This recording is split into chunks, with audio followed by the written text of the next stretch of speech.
pada kesempatan kali ini, kami dari kelompok 12 akan membahas materi kami mengenai manajemen risiko likuiditas.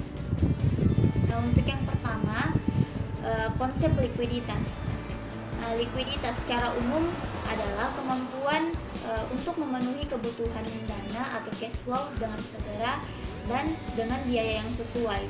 Di dalam dunia bisnis, likuiditas adalah kemampuan suatu perusahaan untuk mengubah aset atau menjual aset secara singkat dan dengan kerugian yang paling minimal. Berbeda dari dunia perbankan, di dalam dunia perbankan likuiditas dibahas lebih kompleks dibandingkan dengan likuiditas pada dunia bisnis secara umum. Nah, di sisi aktiva, likuiditas merupakan kemampuan bank untuk mengubah asetnya menjadi bentuk tunai atau cash. Sedangkan di sisi pasifanya, likuiditas adalah kemampuan bank untuk memenuhi kebutuhan dananya melalui peningkatan portofolio liabilitas. Nah, jadi dapat dikatakan bahwa risiko likuiditas adalah ketidakmampuan suatu perusahaan atau bank dalam memenuhi kebutuhan dananya, baik itu secara tidak tepat waktu ataupun dengan biaya yang tidak.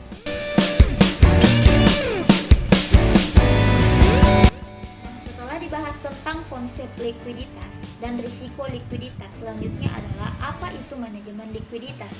Nah, jadi manajemen likuiditas ini adalah proses pengendalian alat-alat likuid yang mudah ditunaikan guna untuk membayar kewajiban-kewajiban yang harus segera dilunasi.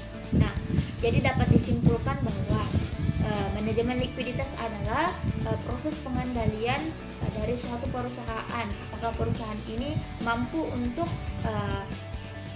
membiayai peningkatan aset guna untuk memenuhi kewajiban atau kebutuhan dana pada saat itu.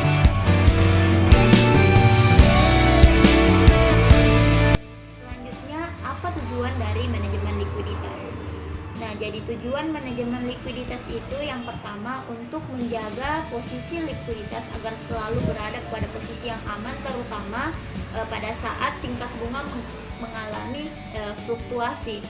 Nah, kemudian yang kedua yaitu untuk mengelola alat-alat likuiditas agar selalu sesuai dengan apa yang dibutuhkan, baik itu yang telah terduga ataupun yang tidak terduga, misalnya pada penarikan tabungan giro atau deposito yang belum jatuh temponya. Kemudian tujuan yang ketiga adalah untuk meminimalkan idle fund atau dana yang menganggur.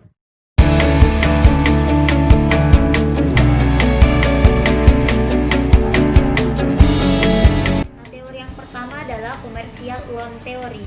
Teori ini beranggapan bahwa bank hanya boleh memberikan pinjaman berupa surat dagang yang dapat dicairkan dengan sendirinya. Jadi secara khusus teori ini menjelaskan bahwa bank harus memberikan pinjaman atau kredit jangka pendek kepada nasabah, misalnya seperti kredit modal usaha atau kredit yang berproses secara musiman atau pada contohnya pertanian. Nah, jadi dapat disimpulkan bahwa teori ini menyelesaikan likuiditasi atau dapat menutupi likuiditas dengan hanya mengandalkan sumber dari pelunasan kredit oleh nasabah. Teori yang kedua adalah sustainability theory. Ya, teori ini beranggapan bahwa likuiditas bank tergantung pada kemampuan bank untuk mengalihkan aktifanya kepada orang lain dengan harga yang telah diramalkan. Nah, menurut teori ini, bank dapat menutupi kebutuhan likuiditasnya dengan memberikan pinjaman yaitu shiftable loan atau pinjaman dengan penagihan pemberitahuan penagihan 1 atau 2 hari sebelumnya dengan jaminan surat-surat berharga. Nah, olehnya itu apabila bank membutuhkan likuiditas, maka bank dapat menutupi likuiditas tersebut dengan melakukan penagihan kepada debitur. Nah, si debitur ini kemudian untuk melunasi pinjaman tersebut, ia dapat melunasinya dengan secara langsung ataupun secara tidak langsung, yaitu dengan mengalihkan atau shifting pinjamannya kepada bank lain. Teori yang ketiga ketiga adalah anticipated income theory. Jadi teori ini beranggapan bahwa bank hanya boleh memberikan pinjaman jangka panjang dan bukan pinjaman untuk dagang. Jadi teori ini beranggapan bahwa bank harusnya memberikan kredit jangka panjang kepada nasabahnya yang pelunasannya yaitu cicilan pokok pinjaman ditambah bunga yang dapat diharapkan dan pembayarannya dijadwalkan dengan waktu yang akan datang sesuai dengan waktu yang telah ditetapkan. Nah, kelemahan dari teori ini adalah mereka beranggapan bahwa semua kredit dapat dibayar oleh debitur dengan tepat waktu tanpa mempertimbangkan adanya faktor eksternal dan internal yang dapat menimpa debitur atau menghalangi debitur untuk membayar kreditnya secara tepat waktu. Terakhir adalah liability management theory. Jadi teori ini melihat struktur aktiva bank yang memiliki peran mencolok yang dapat digunakan untuk kebutuhan likuiditas. Jadi teori ini beranggapan bahwa aktiva yang dimiliki oleh bank dapat digunakan untuk kegiatan-kegiatan likuiditas. Jadi dapat disimpulkan bahwa teori ini lebih kepada bagaimana pengalokasian dana bank untuk memberikan keuntungan kepada bank yang nantinya akan digunakan sebagai alat-alat likuidnya.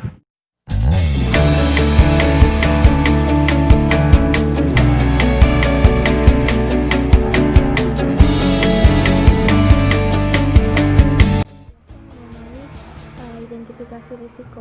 Jadi risiko likuiditas disebabkan oleh adanya transaksi finansial. Oleh karena itu, bank harus mengidentifikasi setiap transaksi finansial yang mempunyai implikasi terhadap likuiditas bank dan mengelola kondisi likuiditas secara hati-hati. Pengelolaan risiko likuiditas merupakan salah satu aktivitas terpenting yang dilaksanakan oleh suatu bank.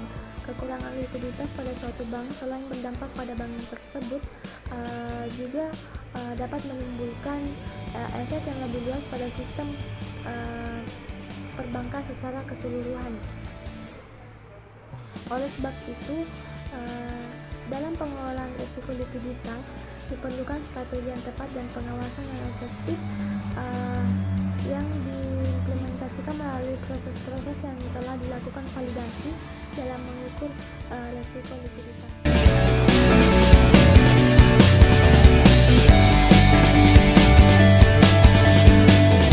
Selanjutnya yaitu mekanisme pengelolaan risiko likuiditas.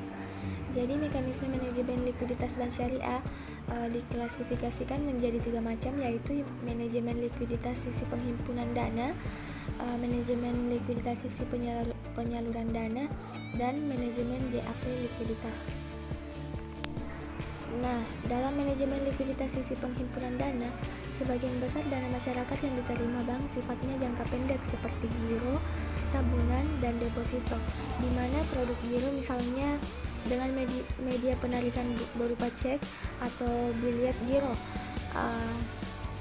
Di sini dimaksudkan untuk kegunaan nasabah melakukan transaksi, baik menerima uang ataupun membayar uang kepada mitranya, sehingga periode waktu pengendapan dana-dana di bank tersebut bersifat sangat jangka pendek. Kedua yaitu produk tabungan. Produk tabungan relatif lebih lama mengendap di bank karena tidak menggunakan alat tarik cek dan biliet giro.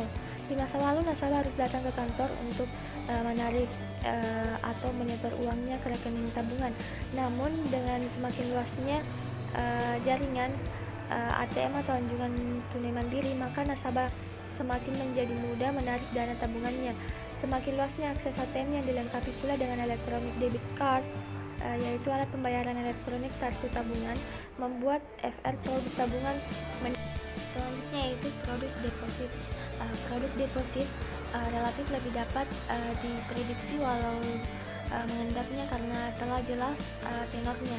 Saat ini tenor deposit di Indonesia terdiri dari 1 bulan, 3 bulan, 6 bulan, dan 12 bulan. Untuk mengurangi dorongan nasabah mencairkan depositnya sebelum waktu yang diperjanjikan, biasanya bank mengenakan denda pencairan sebelum jatuh tempo. Nah, Nah, selain dari manajemen sisi penghimpunan dana, selanjutnya manajemen sisi penyaluran dana. Sebagian besar dana yang disalurkan oleh bank kepada masyarakat sifatnya jangka menengah panjang, seperti pembiayaan konsumen biasanya ditawarkan dengan menggunakan akad murabahah dan akad ijarah. Juga pembiayaan modal kerja biasanya ditawarkan dengan akad murabahah untuk pengadaan barang, ijarah untuk pengadaan jasa, mudharabah untuk membiayai bisnis. Dan pembiayaan investasi biasanya ditawarkan dengan menggunakan akad murabahah, IMDT, musyarakah, mutanakisah. Nah, dari sini tampak sebagian besar dana yang disalurkan bank kepada masyarakat sifatnya jangka menengah panjang. Nah, yang terakhir yaitu manajemen gap likuiditas. Di sini penghimpunan dana merupakan sisi liabilities, sedangkan penyaluran dana merupakan sisi aset dari suatu bank.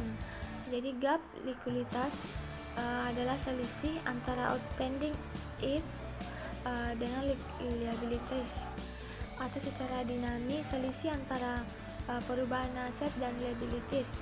Gap positif terjadi ketika aset lebih besar daripada liabilities, sedangkan gap negatif adalah kebalikannya.